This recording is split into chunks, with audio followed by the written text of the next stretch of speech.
say? It said that the German government would move 50,000 German Jewish people and send them where? Where do you think they said they sent them? In 1933. Bear in mind that at this time, the land of Palestine was called the British Mandate of Palestine.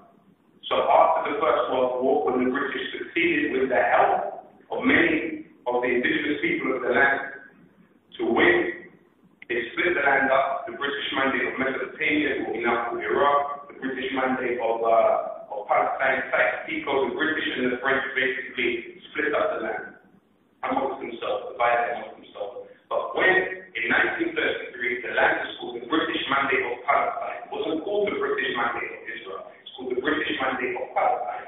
At this stage, in 1933, an agreement was signed between the Nazi government and the Zionist movement in the United States to move 50,000 German Jewish people and place them in Palestine. Now, this really leads us directly on to my next point, was that whenever somebody comes out and says they are an anti-Zionist, wherever they're from.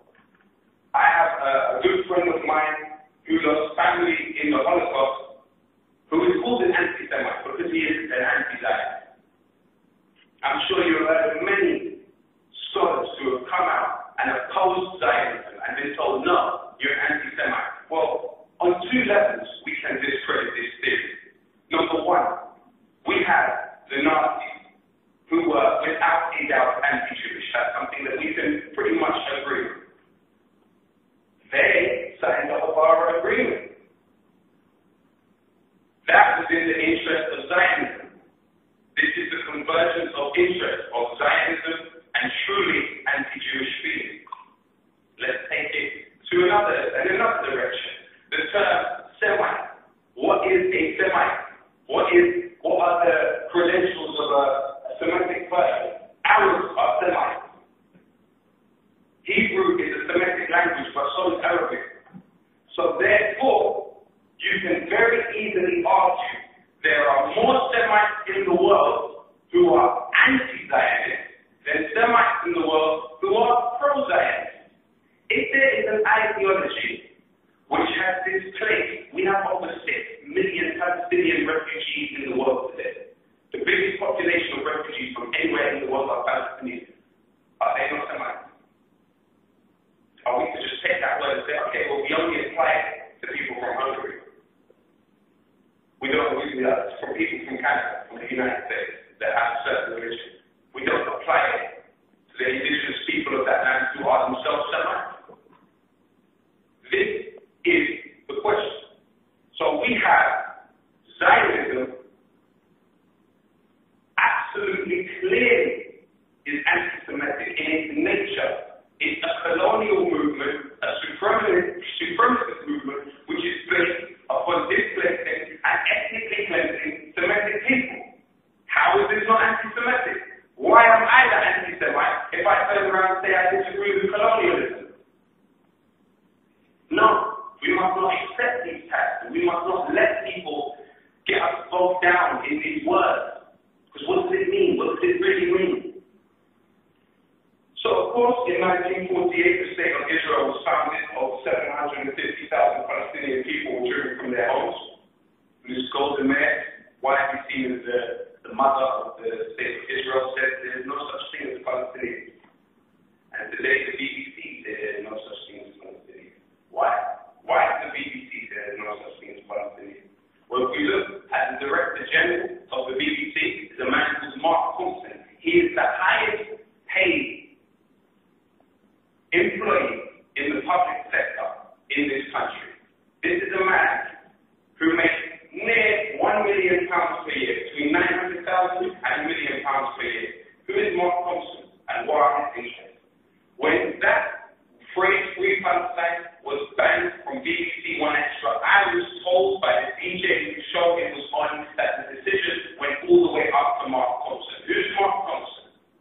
And why is he making these decisions? What did Mark Thompson do when the Israelis were bombing Gaza in 2008 and 2009 and the CEC wanted to make an appeal? Mark Thompson said, no, we won't air that appeal. We won't air that appeal. It will break our impartiality if the BBC is impartial. This is ridiculous. The BBC is sending Tim Westwood, the hip-hop DJ, over to do hip-hop shows in Afghanistan on a British military base. How is the BBC impartial? Please explain that to me. Mark Thompson, in 2006, went and met with Ariel Sharon. Ariel Sharon, the butcher of Sabra and Shatila, as has been acknowledged by his own government, by the Israeli government, has said Ariel Sharon had responsibility in that massacre. And Mr. Mark Thompson went and sat with him. What do you think they spoke about? What was spoken about? What is Ariel Sharon's job? Ariel Sharon's job is to serve the interests of Israel. And what are the interests of Israel? What are the interests of Israel? Expansion, expansion, expansion. That's the interest of Israel. In the Knesset, the parliament in Israel, above it they have the words from the Nile to the Euphrates. From the Nile to the Euphrates. Expansion, expansion, expansion. Israel is the only state in the Middle East which has invaded and occupied every single one of its neighbors, from Egypt to Lebanon to Syria to Jordan. Expansion, expansion, expansion. There are over 500,000 illegal Israeli settlers on what is now seen as Palestinian land. And how did they get here? They didn't come bearing gifts. They didn't come and knock at someone's door and say, please, could I have your house? Can I live next to you, please? They came with guns and they said, get out. That's what they did. That's what they did. No matter how the BBC tries to paint it and make it look as natural, as normal, as moral as anything, it's nothing more than colonialism, invasion, imperialism, and ethnic cleansing. And we must be 100% clear on that. So that's the question. People talk about